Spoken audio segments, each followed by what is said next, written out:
I'm Dr. Nathaniel Chin, and you're listening to Dementia Matters, a podcast about Alzheimer's disease.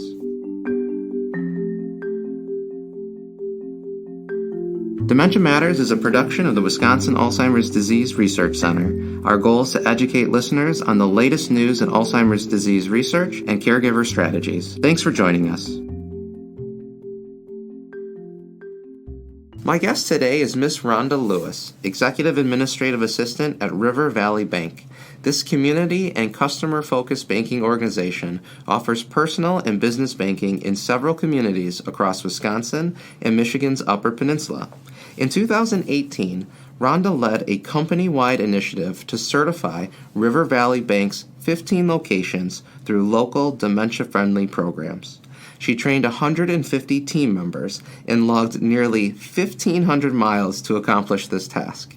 We are very happy to have Rhonda Lewis on the podcast to discuss the benefits of dementia-friendly programs and the unique importance of this training among financial institutions. Rhonda, welcome to Dementia Matters. Thank you for inviting me. To start, what are some common financial challenges people face as they age? Well, Dementia Friendly America identifies 6 warning signs specific to money management. Lapses in memory that cause people to miss appointments, confuse payments of documents or repeat orders or questions, disorganization with documents or record keeping, worsening money management skills like forgetting to record transactions in their checkbook or incorrectly filling out their registers or checks, decline in ability to do basic math computations. So all of a sudden, 5 plus 5 just doesn't register that it's 10 anymore. Difficulty grasping financial concepts that were previously understood. And lastly, poor judgment with finances, such as drastic changes in investment strategy or interest in get-rich-quick schemes. So those are really helpful 6 factors. Now, do banks look at those? If they're a good bank, they should be looking for it, no matter whether you think that the individual is suffering from some type of cognitive disorder or not. You really should be watching your customers' financial transactions to make sure that there are not ebbs and flows with their deposits and their withdrawals. I really like the 6 factors, and we'll make sure that those are repeated too. Because, frankly, it can also be something that family members are on the lookout Correct. for, whether it's their parents, their grandparents, their spouse. Correct. Okay, because the Alzheimer's Association often has the 10 warning signs in general, but now you have 6 warning signs financially. We do, and this, again, comes out of the Dementia Friendly America organization. Wonderful. Well, how did the Dementia-Friendly Training and Certification Initiative come about at River Valley Bank? Well, my father passed away in January of 2015 with dementia, and in July of 2015, I started at the bank. That fall, we were contacted by the leader of Dementia Friendly Middleton, because our River Valley Bank here in Dane County is located in Middleton, and she had reached out and asked us to whether we wanted to become dementia friendly. So I said, sure. So we gathered our small team. We only had about 15 people at the time. We became dementia friendly. And after that meeting, I said to Stacy, who is the leader, my father passed away just a few months ago, and I think I'd like to get involved with this. So I did. I became a volunteer. And then sometime in 2016, I went and was trained to become a dementia-friendly trainer, which means I can go into the community and train businesses, retailers, banks, whatever works best. And so since then, I have been out training within the community, and it took me almost 2 years to get it through our system at River Valley, because our corporate office is in Wausau, and had went through the HR department and their turnover, etc. But once I had put the plan together, they thought it was a great opportunity, and voila. I'm so glad you did, and I'm so glad that members of the community reach out to businesses, to each other, really to further this movement of dementia-friendly. Mm-hmm. Now, when you talk about this in River Valley Bank, programs like this cost money in staff time and training. How did you approach bank management about starting the program, and how did they respond to you? Very well. As a matter of fact, I just, after I had gotten the approval, I had put together a plan as to what I thought it would cost and how much time it would take. I'd originally planned about $2,500 it would take for my mileage, my hotels and food, etc. And I identified traveling to our bank locations in central Wisconsin and then the Northwoods of Wisconsin for 1 week, and then up in the UP for our bank locations there another week. And after that was all said and done, I actually came in under budget. So, of course, being a bank, I think they always like to see that.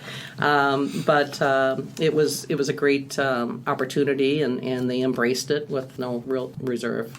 Well, that's wonderful. And for those that are listening, it seems to me that preparation is key here, Yes. really laying out what you anticipate the costs and the plan to be. Definitely. What do employees learn in dementia-friendly training? Really what to watch for and be more aware of as far as changes in the way the customer goes about their financial business. It really comes down to basic customer service on steroids. That's kind of how I refer to it.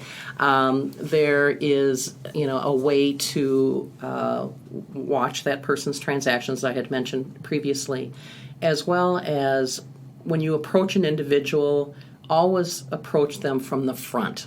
Don't come up from behind and speak with them because you might alarm them. Always smile and make eye contact, friendly facial expressions, and always have really friendly body language as well.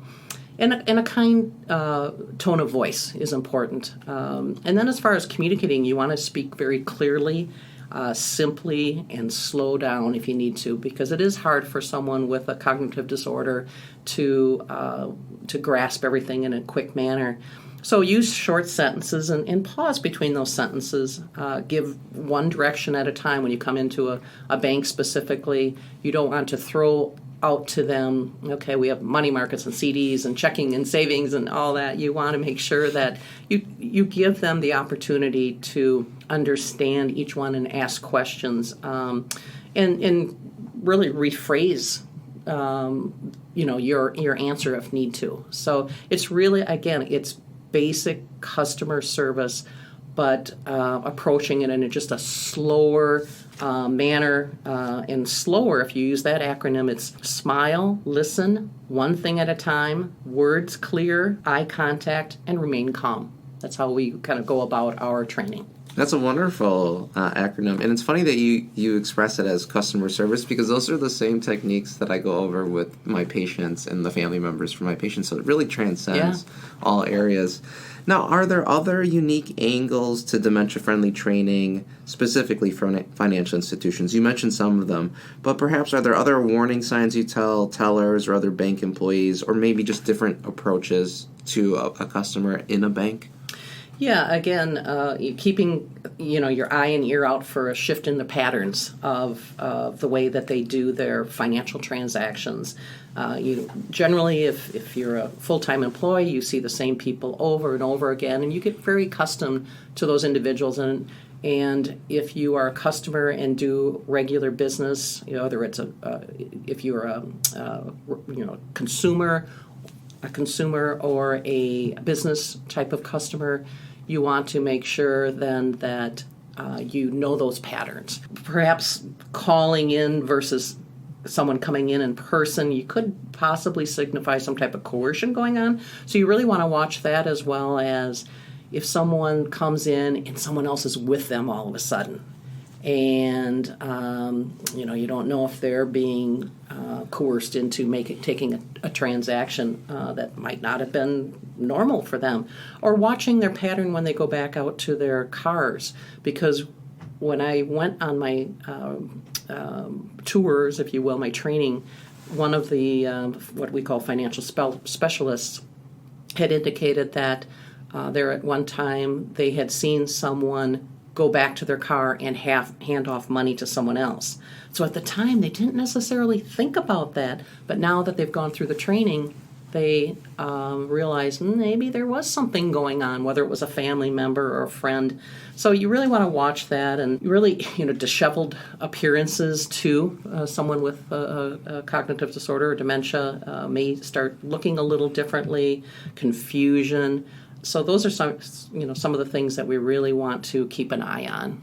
And those are all really good tips, again, in a financial institution, but also out in the community in general. For sure. How did the employees at various branches respond to this type of training? Incredible. We had tremendous support and willingness to share their own personal stories and scenarios that they've encountered, whether it was at work or if it's been in their own families. The first question that I asked when I trained was, how many of you are aware of dementia as far as it touching upon someone within your family or friends? And, kind of the 80-20 rule, 80% of them have raised their hands and said, yes, it has affected me.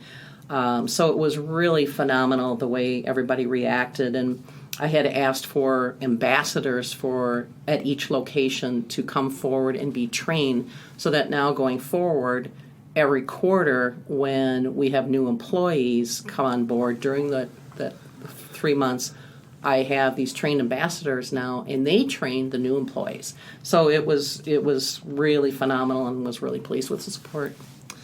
And what have you heard from customers about this initiative? Yeah, each location received a We Are Dementia Friendly sticker to place on their front door or window, and we've had customers come in and ask us what that was all about. So our front end line do know how to answer that question, and right after I had gone and done the trainings, we got a nice amount of media exposure as well after a press release had gone out, and they had come in and asked us a little bit more about it and wanted to know why we were doing it, and was really proud of us. I had one gentleman from the UP contact me, or actually contacted one of our locations and asked who it was that was responsible to do the dementia training. So they told them my information, and he called me basically to thank me for spearheading it. So that was really nice. And I had another lady who contacted me to ask some questions on what she should do because her sister had early onset, and she was just afraid of how the financial dealings were going to take place. So she wanted some suggestions on that. So there are a number of those type of reaches, out from the community, and then the internal support has been phenomenal. We have a blog on our website. Each location's landing page on the website has a We Are Dementia Friendly logo. We did outdoor marquee messaging and internal monitor messaging, and our president put out a president's message that went sent to all computers. So we really, really have had great support, and I'm really proud of the company that I work for to embrace it. That's amazing, because you had the company support that led to the community support, Yes. and it just reinforces each other. Correct. Yes. Now, of course, initiatives that are accepting and accommodating of people with dementia, they help strengthen communities, and they're extremely valuable service to your bank customers, as you've just told us. But has it also had an effect from a business perspective, or has it created ripples in the banking community as you know it? Yeah, I can't really speak on the behalf of the business perspective, but I can comment on the creating ripples, because I'm a member of Dementia Friendly Middleton, as well as Dane County Financial Group, which are comprised of financial institutions, attorneys specializing in elder law, adult protective services, the ADRC, the Aging and Disability Research Center, etc. And we've made really great headway communicating the importance of dementia-friendly training initiative in the banking community. We conduct biannual Train the Trainer sessions, inviting members of financial institutions and money managers to be trained to be dementia-friendly, and we've had 2 of those so far, and we've trained 50, 60 people, something like that. So they're responsible then to go back to their financial institution and do the training like I did. And then we had Wisconsin Bankers Association attended just our last training, and from that they've invited us to a webinar in June on dementia-friendly banking practices. So really great outreach there, and River Valley Bank was awarded one of the 10 most innovative banks last year by American Banker magazine because of our initiative. So we've had some excellent ripples, as you say, through the banking community that we're really proud of. It seems like one of the real strengths of your success here is the train the trainer, or train Yes. more people so that they can go forward, that ripple, and then do some more training, whether it's at the bank or maybe in the community. Correct. But it's not just awareness and understanding, which of course are important, but it's also such a deep understanding that you can then share it and train with another person. Definitely. And we received regular emails from our leader for Dementia Friendly Middleton, and I'm sure it's the same for other communities.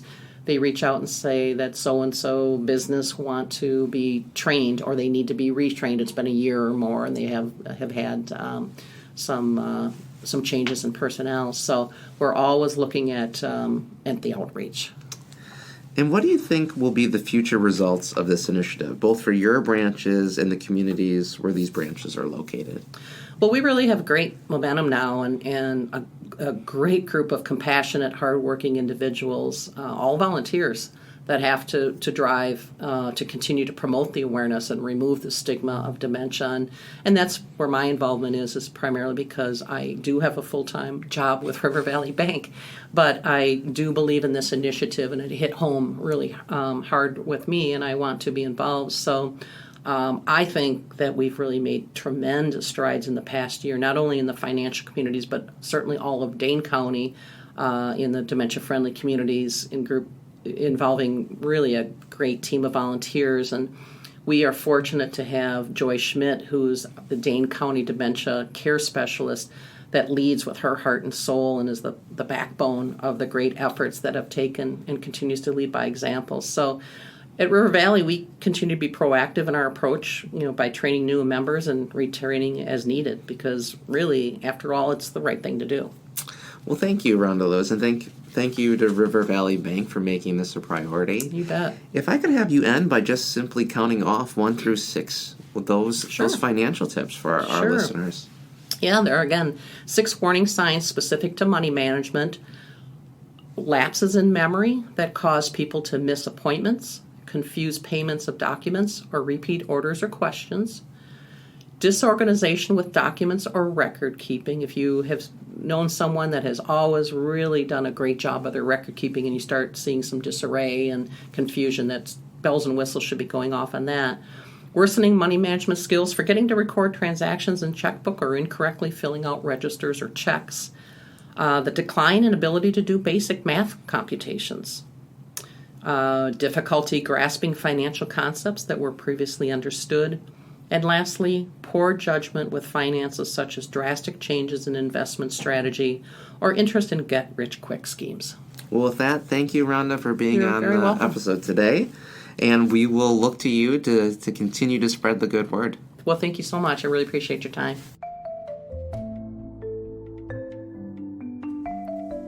Dementia Matters is brought to you by the Wisconsin Alzheimer's Disease Research Center. The Wisconsin Alzheimer's Disease Research Center combines academic, clinical, and research expertise from the University of Wisconsin School of Medicine and Public Health and the Geriatric Research Education and Clinical Center of the William S. Middleton Memorial Veterans Hospital in Madison, Wisconsin. It receives funding from private, university, state, and national sources, including a grant from the National Institutes of Health for Alzheimer's Disease Centers. This episode was produced by Rebecca Wazaleski and edited by Bashir Adine. Our musical jingle is Cases to Rest by Blue Dot Sessions. Check out our website at adrc.wisc.edu. You can also follow us on Twitter and Facebook. If you have any questions or comments, email us at dementiamatters@medicine.wisc.edu. Thanks for listening.